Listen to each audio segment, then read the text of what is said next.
Good evening, everyone, and welcome to another episode of Raising Bulls, brought to you by the Beautiful Game Network at BGN.FM and Roughneck Scarves. We are the only podcast dedicated to the New York Red Bulls 2 of USL. Tonight, we're going to be looking at some of the off-season shuffling that's been going on. We've got an educated guess at what the roster looks like at this moment. We got to see some of these guys perform the other night against the Portland Timbers in a preseason match. That was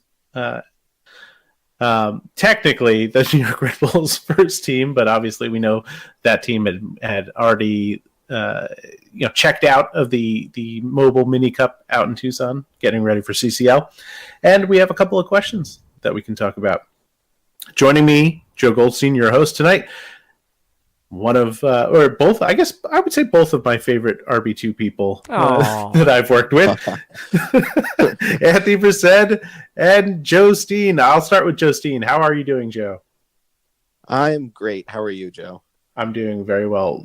We need an off-season story. What have you been up to? You can lie. It's fine.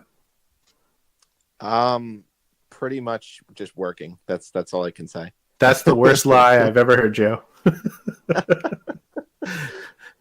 And of course, I mentioned him. Everybody knows that he's one of my favorite people. It's Anthony Merced. Hello, Anthony. Hello. Welcome back for 2019. What have you been doing this off-season, Anthony? The question is, what haven't I been doing?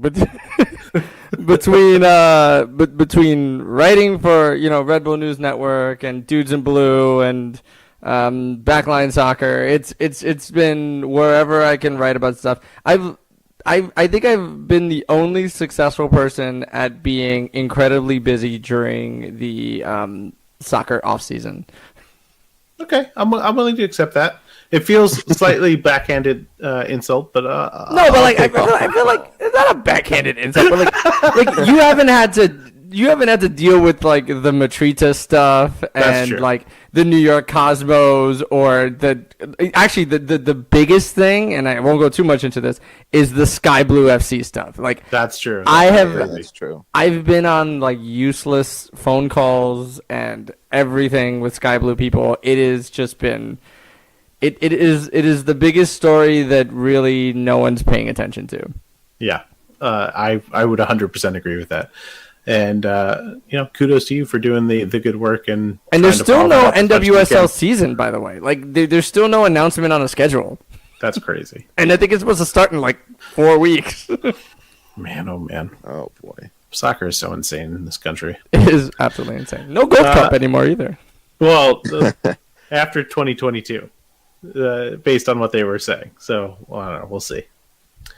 It certainly seems like everybody's giving up on the game. Only the World Cup matters, apparently. It's just going to be those tournaments that happen when you start up a new career mode in FIFA. It's going to be like the North American All-Stars Trophy. Yeah. The International Invitational Cup. Yep. That's what's going to happen. All right, let's get into this. Obviously, we're going to have kind of a short show tonight. We don't have a ton to really go on yet, but I think we've got some idea of what the roster is looking like. Holdovers from last season, we know Evan Loro, Jordan Scarlett, and Alan Yanis were both signed during the offseason, 2 contracts for this season. We know Chris Lima is going to be here, Jared Stroud, Ben Mines. He's an MLS player, but I'm expecting him to get some minutes down in USL. And Tom Barlow and Brian White. Everybody else, it's sort of up in the air in terms of what we're going to be expecting. During the draft, they signed. I haven't officially signed on just yet, but we haven't even seen him in preseason yet. Boateng on the back line, Buckmaster, who's got a fantastic name. I think everybody would agree with that. That's a pro wrestler's name if I've ever heard one. Yeah. Yes, absolutely. Loeb Nealis, who signed an MLS contract, but I expect to see him more with the USL team. Maybe Tolkien coming along. We don't know. Not clear yet. Omir Fernandez, who signed with the first team as a homegrown player, I expect we'll be seeing him in USL.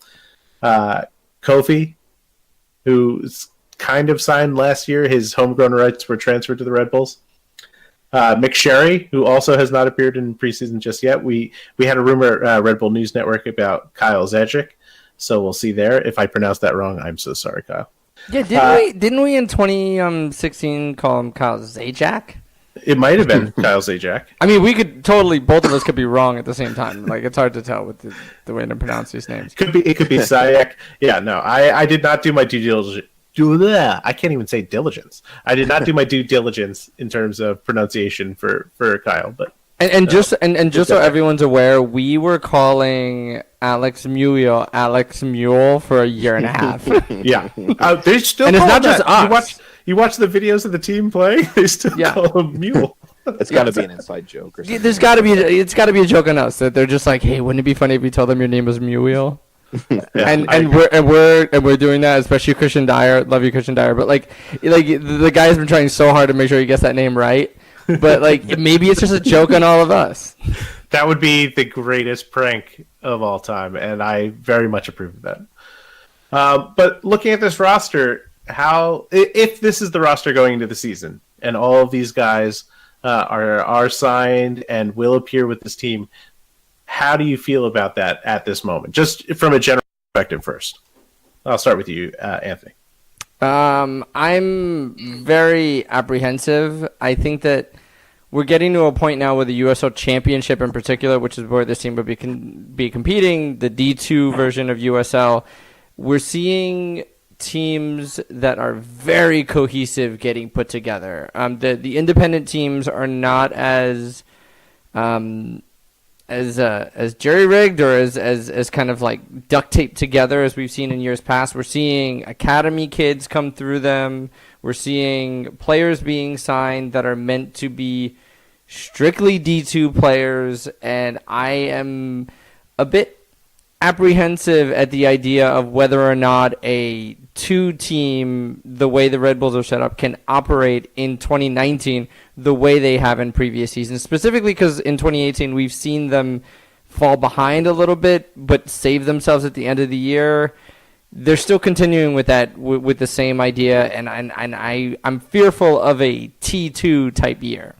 A T2. Well, last year T2 wasn't so bad, but I know what you mean. Yeah. Joe Steen, what do you think? Do you agree with Anthony? Is this like a little nerve-wracking? I think it's a little nerve-wracking when you see what like Anthony mentioned, what a lot of the other teams have done in the league. I mean, we've seen, obviously Nashville's gotten very strong because they're MLS bound, and you've seen a lot of academy kids come through for other teams. Indy 11, made a lot of moves this offseason too. But they despite the fact that each year John Wolniak seems to have basically a new team. He seems to always get this team going late months in the season, and they seem to just roll right into the playoffs and play very well. So until he proves me wrong, I can't really say that I'm apprehensive or any type of nervous about this team. I mean, they still got a lot of good attacking players on this team. The back line, we don't know what it's going to be. Is it going to be another problem this year or not? But it seems like they have more, I want to say, like a little bit more experience than they've had in years past with this team this year. Well, but that's why I use the term apprehensive, is that like John Wolniak deserves the chance to prove wrong what we feel is maybe not right because of the fact that he is John Wolniak and he won a USL championship. But it just, we're constantly, and he's been to the last two conference finals since then. So it's a constant state of like, okay, until you prove that you can't do this, I'm going to believe in you, but I'm very apprehensive about it. Like, I'm not doubting him, but I'm just feeling that maybe, like, are we reaching it? It's kind of like how San Antonio Spurs fans feel about Greg Popovich. Is like, all right, dude, you kind of got to do something now. I mean, fair. The biggest thing is, though, the biggest problem with this team over the past couple of years that they, what they didn't have in 2016 was their backline just hasn't been as good. And I think they kind of addressed that in the draft by, drafting a few guys that they think, can make, they'll make a big impact on this team, like from a development standpoint and like right away and have a good impact on the team. Yeah. And I mean, if we're just going by Buckmaster and Nealis, and obviously we didn't see a ton of either of those guys. There's the one preseason game that we can really go by. There were some real bright spots. Buckmaster, I thought, transitioned pretty seamlessly from a right back spot to the left back, which is not always the easiest thing to do. I know it seems a little insane, but switching wings can be difficult for some players. And I thought, given he was going up against a tricky opponent in Darian Asprilla, I thought he handled himself really well, considering that he is far less experienced than Asprilla and didn't give up too much. Nealis, I think, he's got room to grow in terms of defending with the ball at his feet, but he was really good about organizing the back line. He was very vocal throughout the night, which is something I was very critical of the team of last season, that they needed a leader back there, and he looks like he could be that guy. Hopefully. I mean, we have to see him in a game that counts. Right. And that's kind of the whole thing. Like, I mean, we've been seeing this the entire offseason or the entire preseason with USL, where there have been grandiose statements made about results that, let's be honest, doesn't matter considering the fact that there are like 12 substitutions at halftime. And you wouldn't happen to be talking about the Las Vegas Lights, are you? they're not the only ones. Vegas Lights are the biggest one because it's Eric Winalda, and Eric Winalda is probably the most verbose of wrestling villain. Is that what you said? Some people think he's a babyface, but I mean, look, this days.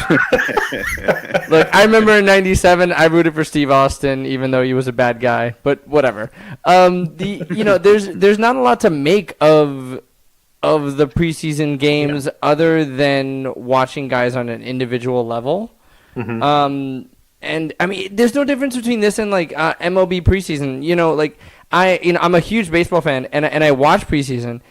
The year that the Yankees won 112 games, they were under 500 in preseason. Nobody ever took anything away from that. We were just staring at players the entire time, going, "Oh, cool, that guy's got his stuff together." And I think that's all we're looking at when we go into, Red Bull 2 and Red Bull 1 MLS preseason, is just making sure guys look a certain way. Right. And that doesn't mean much of anything when you get into the competition of the season. Yeah, I do agree with that. And I think, like I said, based on those performances, I liked what I saw from those guys in those spots. The result itself, I don't think you can really talk about. And I don't want to circle back on this too much, but maybe Las Vegas gets some of the air taken out of their sails based on how TFC performed in the Champions League today. But, nonetheless, good on Vegas Lights. We're big fans of their shenanigans here. Did they post something witty the way they did about when Chelis got a job down in Mexico? I don't think that they did, but I haven't been on Twitter because I was trying to figure out the technical issues, which you, of course, helped out. They should have. They should do something like that. They should be equally salty across the board. Yeah. I think that'd be good. Okay, let's look at the midfield. I think this is going to be a huge story this season, how they adjust. Obviously, the pillars of the midfield last season were Lima, Caceres, and Tenari when everybody was healthy. Tenari is gone, signed with Tampa Bay. Caceres likely getting promoted to the first team and seeing action there. And Lima's the only guy who's still around. From what I watched, now obviously, again, this is preseason. It's about getting players fit, getting them game minutes. But Kofi, who I think a lot of people are very high on, I was not terribly impressed by what we saw the other night against the Timbers. I thought he looked a little overmatched at times. His decision-making was a little bit slow, which, again, could just be preseason rust. And he created a lot of issues turning the ball over deep in the midfield, which, as you know, I think anybody that's watched the Red Bulls over the last number of seasons, that is red flag number one. Creating turnovers deep in the midfield is the way that most teams have been successful against the Red Bulls, and if you're going to do them the favor of turning the ball over, that could be a real trouble. So I think if there's going to be an area where the Red Bulls struggle, or Red Bulls 2 struggle this season, it's going to be in the center of the park. Well, it's definitely a difficult task to replace Caceres, considering how important he was to that team last year. But I mean, I'm going to give Kofi the benefit of the doubt. I mean, we'll have to see how he does against competition that's not, MLS level, because I don't think he's necessarily ready for that yet. Mm-hmm. But yeah, like you said, it's going to be different for him because it's playing alongside Lima, who's not really like he's kind of the playmaking guy that plays deep, and Kofi's going to have to be that guy that kind of wins the tackles and wins the ball off the opponents, and he can't give the ball away because, like you said, this team's very susceptible to the counter, and that's how you beat this team. Yeah, the argument with Kofi is maybe he's not necessarily playing the right midfield spot. He doesn't seem to be that good of a distributor. Again, preseason, we'll see in the regular season, but maybe that's not necessarily the best position for him. There was a big loss with Andrew Tenari that cannot be understated. He was a playmaker, and the question going into this 2019 season is, who is going to be that playmaker that makes the pass, that makes that unleashes a winger or a striker moving forward, that makes their life easier? That's the big question. As of right now, there doesn't seem to be that player when you think about Caceres being on the bench for the one team or for a national team somewhere. Yeah, well, if we look at what they did the other night, maybe the answer is that they play sort of a withdrawn forward instead of a playmaker, which is what they did with Omir Fernandez. I thought he looked okay in the role, but I didn't necessarily think that he was creating a lot of chances. He definitely was dangerous and got himself into good positions, but I didn't see him really opening up the defenses. So yes, that is another good point that I think is worth noting. Then up top, Brian White, I think it's pretty likely that he's going to be with the USL side more often than not, just based on the Matthias Jorgensen signing. And Tom Barlow. And again, we talked about during the playoffs last year, that is a very, very thin spot on this team. And, should there be injuries or anything, I think it's going to become very difficult. I don't think Fernandez is the kind of guy that can play up top by himself, just based on his size. Well, White's track record last year scoring in the USL was very good. I thought he did a very good job. I thought he looked pretty decent in the preseason game the other night. Again, preseason, but between him and Barlow, I mean, I guess we're going to see more of White on the USL side, but between him and Barlow, I think they're kind of fine up top. I mean, it's going to be interesting to see how much playing time Barlow gets, considering how he kind of took that role over at the end of the season last year. Mm-hmm. He did decently, but I think they definitely missed White in this team. Yeah, without a doubt. To me, it's just a matter of having someone like another look in case, Brian has to be with the first team or, Tom gets injured. Who else is going to be able to step up into those spots? So Omir. That'll be interesting. Omir, yeah. Well, I mean, the other thing is too is that you hear this is another scenario, and I don't want to talk about the first team too much, but you look at Brian White, Omir Fernandez, and Tom Barlow. Like, are these guys that you really see coming off the bench in a big game in the playoffs? So I mean, the question is, are these Red Bull 2 guys for most of the year? And if they are, that's where they should be. MLS is having a really hard time this year and moving forward because they're readjusting the schedule. We're going to have February games starting next year because of the playoff restructure and how you have players on the bench. So the real question is, should this team be doing a little bit more of what they did in 2016, which is going out and finding USL players around the league to fill in gaps that may become something, i.e. Aaron Long, or maybe not become something, i.e. the guy from Oklahoma City that I can't remember his name of. Why the heck can I not remember his name? Zach Carroll? Wait, Oklahoma City? No, the guy from the Tulsa Roughnecks. Oh, David Abador. Yes.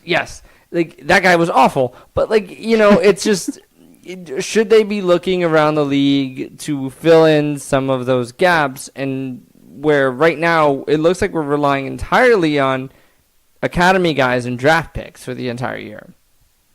Yeah, okay, I can see that. Let's just get Dane Kelly. Well, I mean, what do we got to miss? Oh, he signed with somebody though. I know he didn't did, but come on, just make that happen.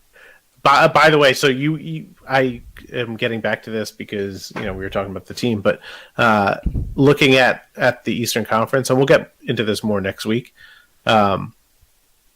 Between Nashville and Indy, the way those teams are stacked right now, and Louisville, like that top three is going to be really tough to crack. That's going to be really interesting. These are D2 teams now. Yeah. People didn't realize Louisville didn't really lose that much, except for, I mean, they're basically keeping the same team except for, I think, 3 guys. Yeah, well, I mean, but they lost a pretty big contributor with Cameron, what's-his-face? Lancaster. Yeah. But they did win the title without him. And that's true. Red Bulls, too, without him. Yeah. Beat is not the word for what they did to Red Bulls, too, in the playoffs.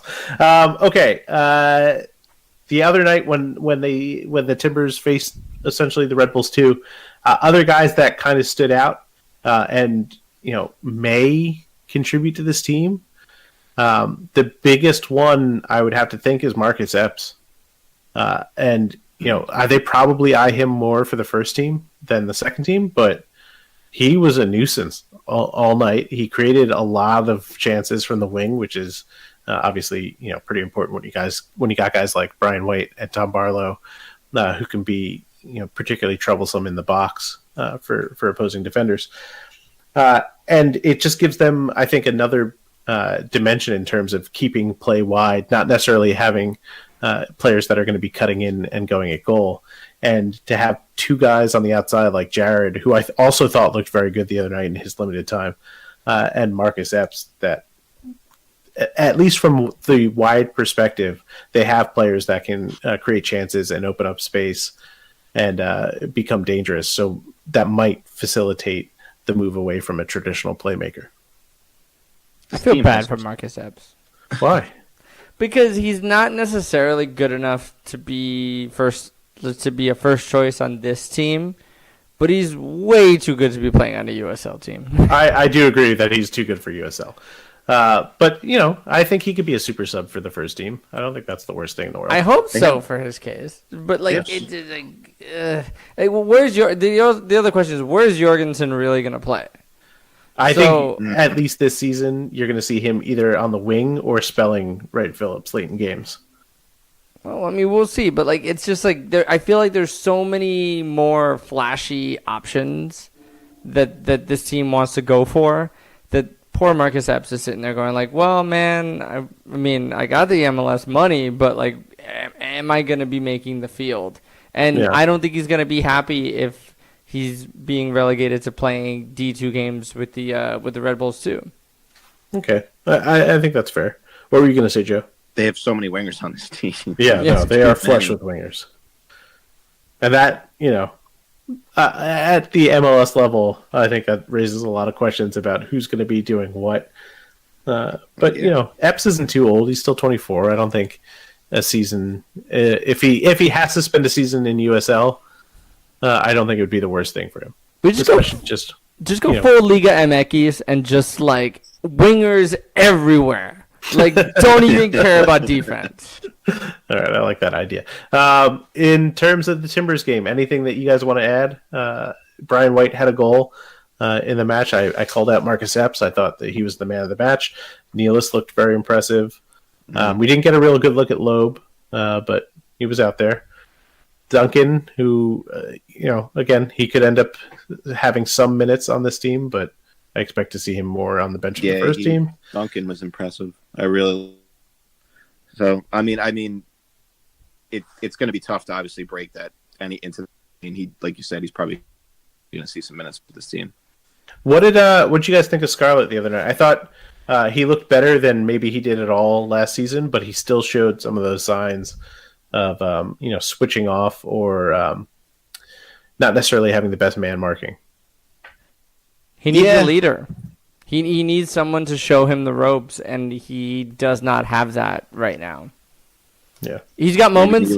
Yeah, he's got moments of looking very strong, and he's got the physical attributes and the technical ability, but he needs someone to show him when to do X versus when to do Y. Yeah. I think that his biggest weakness in his game is his ability to defend the air. I think so many times that he's been on the field over the last 2 seasons, teams have been able to exploit that. And you even saw it in one of the Timbers goals the other night that he kind of let the man drift behind him, wasn't able to be big enough to stop the ball coming across. And, I think that's definitely something to keep an eye on for this season. He's just got to put an elbow in the guy's kidney. Okay. I will make an announcement about the ex-New York Red Bulls 2 report. That is going to be moving to Red Bull News Network simply for the fact that it is way too long. It's going to keep getting longer. And let's just condense it. They're all in Tampa Bay now. Yeah. And I just would rather spend audio real estate on the team rather than the people who aren't here anymore. Is there anything more New York than moving to Florida? When things don't go well up here? I was like, nah, you know what? I got a job in Florida. Yeah, it pays a little bit less, but you know what? Cost of living's cheaper and the weather's nice. Yeah, I was like, you're never going to convince me of that. It's way too humid down there. Get out of here. Well, that's if you go to Orlando, but Tampa's nice. It's right in the Florida Keys. I guess that's true. Yeah, I mean, I would guess that at least 30% of the people that you went to high school with have moved to Florida after they messed up their life up here, right? 30%? More? I'm thinking like 70. Must be higher in New York. In New Jersey, I would say it's about 30 to 40%. Oh, man, the first thing you do is like, wait, my girlfriend's pregnant? Florida. Oh, man. I looked it up. Dan Kelly signed with Charleston Battery, by the way. With the Battery. Wait, aren't they League One? No, they're still for this year. They're still D2. I'm thinking of Richmond. I'm sorry. Richmond moved down to League One. Or are they not even playing this year? No, they're playing. Man, the USL is impossible to keep up with now. Well, you got to pick your league now. We have all these expansion teams there now, so it's tough. Okay, let's do this. We've got 2 questions from the Peanut Gallery. Woo! Like I said, we got a short show tonight, so just getting back in the habit. Dip our toes in the water, just like a preseason game. Well, that's good because all 3 of us are pretty short. Fair. This first question comes from longtime listener and one of our favorites, Patrick Duwan. With the first team depth on the wings, how often do you see players being loaned down on a per game basis to keep them fresh? Do you foresee any season-long loans down to RB2? Okay, let's talk season-long loans. I think we should each pick a player that we think is going to be on a season-long loan who is a wing player because, yes, the first team is flush with wingers. Joe, let's start with you. Probably Omir. Yeah, easy pickings. Damn, that's just going to be my guy. Now I got to try to pick somebody different. God, this is a ridiculous one, and I'm just gonna say it, and it makes no sense whatsoever. But because Florian Villot is coming in, I don't know, Derek Etienne. What you think? I preface this by saying it's ridiculous because my pick was Omir Fernandez. This is not going to help improve your image. I'm just throwing that out there. But I also preface this by saying it's a ridiculous comment because I agree that it's probably Omir Fernandez. I have an advantage too in this regard, so I shouldn't lower it over you, but I'm able to look at a list of players, and the one that pops out to me after Fernandez is the other homegrown winger, Ben Mines. That's not fair. We all know Ben Mines is going to be down there this year. Well, that's the point of this, Anthony. Jesus. Come on, no, that's not what. No. This has to be one who's like a first team guy who who's like on the cusp that might not be there. Then I'm going to throw my hat in the ring and say Epps. Marcus Epps. Is he going to be a winger? Guy. He's a winger, yeah. Yeah. You think he's going to play there for this? I didn't think he had the pace to be a winger. Marcus Epps?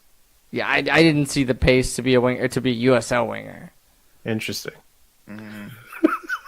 I mean, they haven't really had a lot of pace on, except for last year it was Armando, but they had Stroud, and he's not exactly the fastest guy. But then that was one of their biggest problems because years prior they had so much pace on the wings. Florian Verleau, Junior Flemings.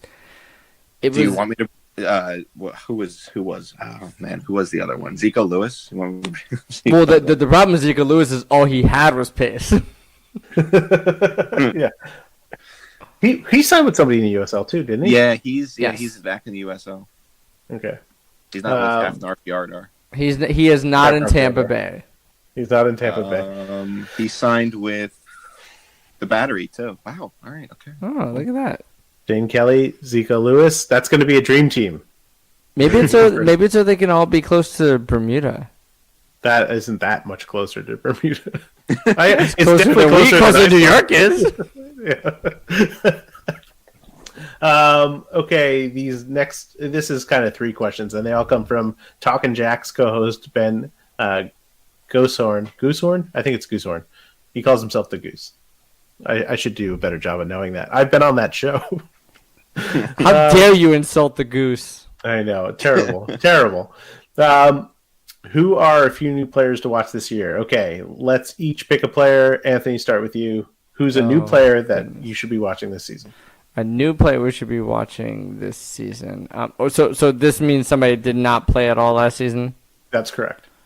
Then I'm gonna steal it and say Omir Fernandez because I actually do think he's gonna be the most exciting player on Red Bull 2 next year. Without a doubt, I fully agree with that. But I have to pick someone else. So, Jostine, who you got? I'm gonna say Sean Nealis. Okay, yeah, you both take the 2 best picks. I'm going with the guy with the greatest name on this team at this moment, Reese Buckmaster. I really liked what I saw the other day, and I think he could be a big-time contributor for this squad. Who do you think his tag team partner would be in a bunkhouse brawl? Ooh, Buckmaster. It's gotta flow. I gotta think of who would be like a good. Maybe him and Jared Stroud would be like the. Oh, you mean on the team? Yeah, Okay. yeah. Oh, that's easier. Yeah, I think you're right. Stroud and Buckmaster. Yeah, Stroud and Buckmaster. What is their tag team called? Might have to think about that one. But I definitely see them. They're definitely a WCW tag team. They're not a WWF tag team. You could do like a political work and call them the Left Wingers. I was thinking Barlow and Buckmaster, but Barlow and Buck. I like it. We're gonna have to throw it out. Whoever is listening to this, maybe you can give us some suggestions of tag team names and pairings for this team. Also, if any of you have the WWE Network, get on there and go watch some bunkhouse brawls and bunkhouse buck stuff. Like the guy was an awful wrestler, but you'll be quite entertained. Okay, the next part of this question: who from the 2018 season do you expect to break into the MLS squad this season? I think that is a universal answer. I don't think we should each pick a player. No, we can't pick Chris Saris. No, that's who it is, though. Yeah. Throw a curveball and say Chris Lima. Chris Lima. Interesting. Yeah. Isn't he on a USL contract? He is, but I mean, the universal pick is Stroud. I think we all. Yeah, I think so. Well, I was actually thinking Caceres, and then Anthony said we couldn't say that, so Stroud would be the next one after that for sure. That's not fair. Anthony, who do you got? So this means somebody who has not yet played on the first team, or that hasn't gotten enough minutes on the first team. I would say has not yet played. Is probably a better way to go.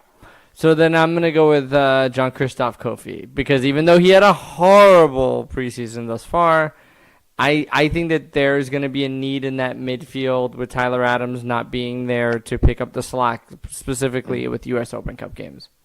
I don't think he's had a horrible preseason so far, but only because I don't know what else he's done other than that game. Well, that's all we can go on. Yeah, that's true.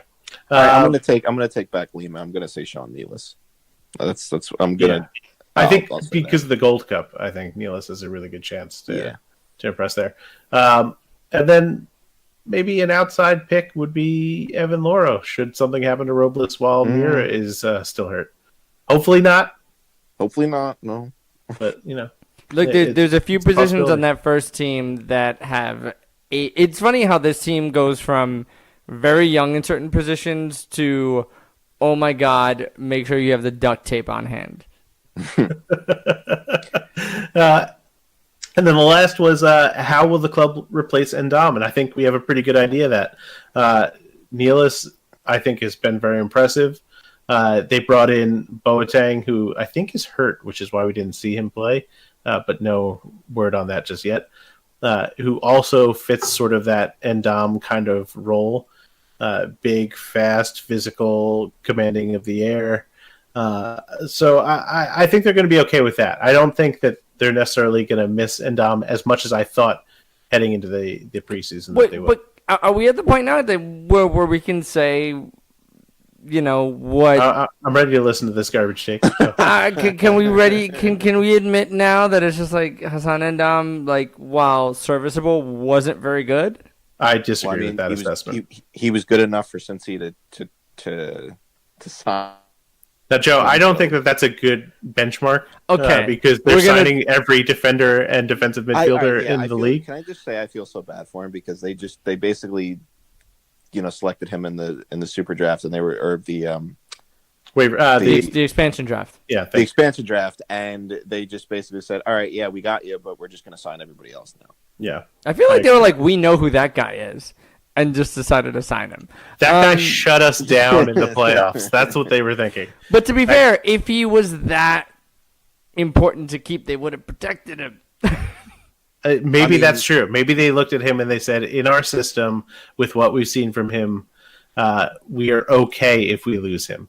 And, based on the players they brought in and how they feel about them, I think that is true, that they saw him as expendable, but I don't think that means he's not a good player.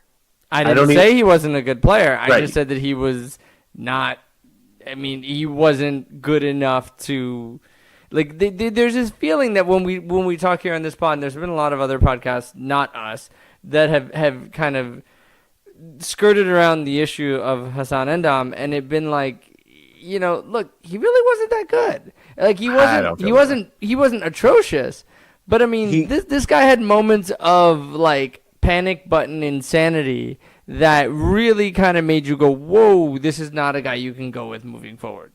I think when you were talking about, he was definitely inconsistent. When you were talking about Scarlett before needing someone to be a leader, I think that's true for Endom too. I think that when he and Politz played together towards the end of the season, and sort of Evan Loro took charge of the back line, it calmed him down. He was a ton better. So I don't think that he was even bad at any point. I didn't say he was bad. You just keep saying not good. So I said not good. It's true. I also think him playing, Ethan Cutler playing on his side didn't help him at all. Right. Well, because converting a striker to left back doesn't, Look, I mean, they gave him a chance. They saw some opportunity there. It didn't work out, but I think that Endom not having a steady partner or a leader and having to deal with Ethan, who did not have a good second half of the season in any way, shape, or form, really colored, I think, the perception of Endom and his ability. But don't worry, I haven't had enough whiskey in me today to say that Ethan Cutler was a good defender. You only make that mistake once.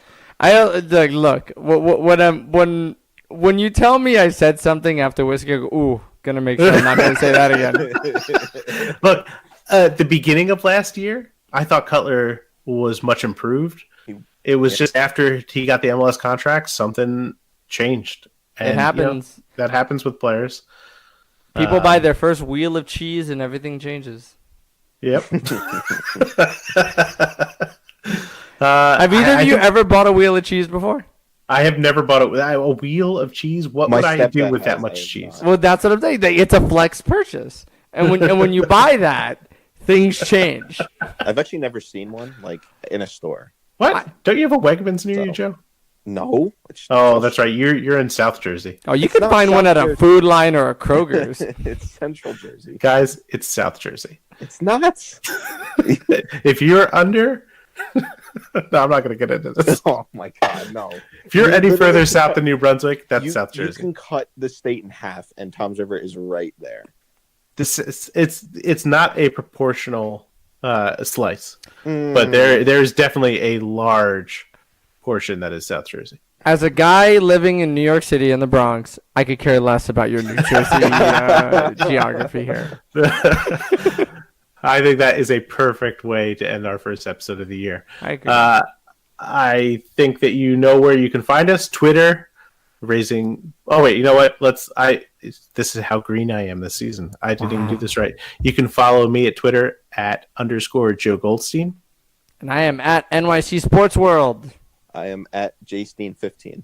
And if you'd like to follow the show, and we hope you do, we are at Raising Bull Cast. That's one bull, Raising Bull Cast. And all three of us are producing work regularly at the Red Bull News Network at RB News Network. And that is all on Twitter. You can go to Red Bull News Network at rbnn.us to read all of us and many more as the season goes on. You can also find us at facebook.com/raisingbulls. You can go to raisingbulls.com where we post all of our episodes. We're on iTunes, Stitcher, Google Play, Spotify, wherever you get your podcasts, you can find us there. Hashtag #MercedIn. We're also sponsored by, and I produced in collaboration with BGN.FM. They've got a ton of great shows, and they've got a whole lot more. I've got the list from last season, but they added like a gaggle of podcasts since I last looked. I know that they have a League One show. Oh, leave that out. Nobody cares about League One. No. It's good stuff. Speedway Soccer, Play the Kids, Tornado Alley. There's so many shows there. And now they're producing a lot of written content. I think that happened towards the end of last season. But yeah, definitely go give that a check. BGN.FM. Let me know when they get an MPSL Founders Cup podcast.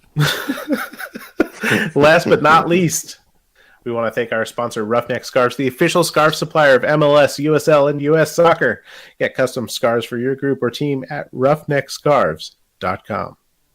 For myself, Anthony Merced, and Joe Steen for the first time in 2019, thank you very much and have a good night.